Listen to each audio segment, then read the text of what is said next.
ഭാരതത്തിന് ബഹിരാകാശത്തെത്താനുള്ള ആദ്യ റോക്കറ്റ് നിർമ്മിച്ചു നൽകിയത് അമേരിക്കയാണ്.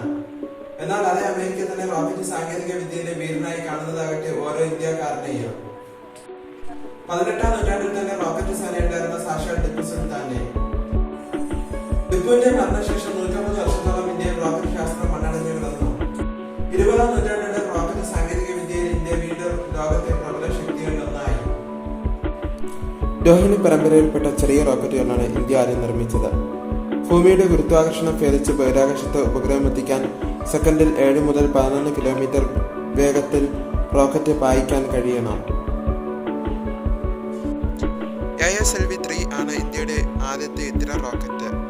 1994 ഇന്ത്യയുടെ അഭിമാനമായ PSLV ആദ്യ വിജയക്കുതിപ്പ് നടത്തി.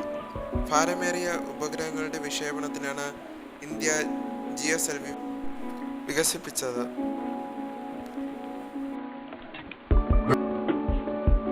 രാജ്യത്ത് കാന്തിക മധ്യരേഖയോട് ഏറ്റവും അടുത്തുള്ള ഭൂപ്രദേശം തേടിയിറങ്ങിയ ശാസ്ത്രജ്ഞർ ഒടുവിൽ എത്തിച്ചേർന്നത് ആ ഗ്രാമത്തിലാണ്.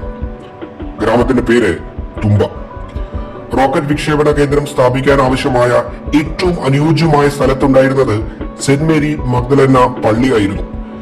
ചെറിയൊരു ആശങ്ക ശാസ്ത്രജ്ഞരിൽ പടർന്നിട്ടുണ്ടാവണം. വിശ്വാസത്തിന്റെ കാര്യമാണ്.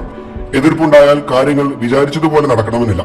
1963 നവംബർ 21 തിരുവനന്തപുരം തുമ്പയിലെ പള്ളിത്തുറ വിശുദ്ധ മഗ്ദലന മേരി മുറ്റത്ത് നിന്ന് പറന്നുയർന്ന അമേരിക്കൻ നിർമ്മിത നൈക്ക് അപ്പാച്ചെയാണ് ഇന്ത്യ ആദ്യമായി ആകാശത്തേക്ക് വിക്ഷേപിച്ച ആദ്യ റോക്കറ്റ്.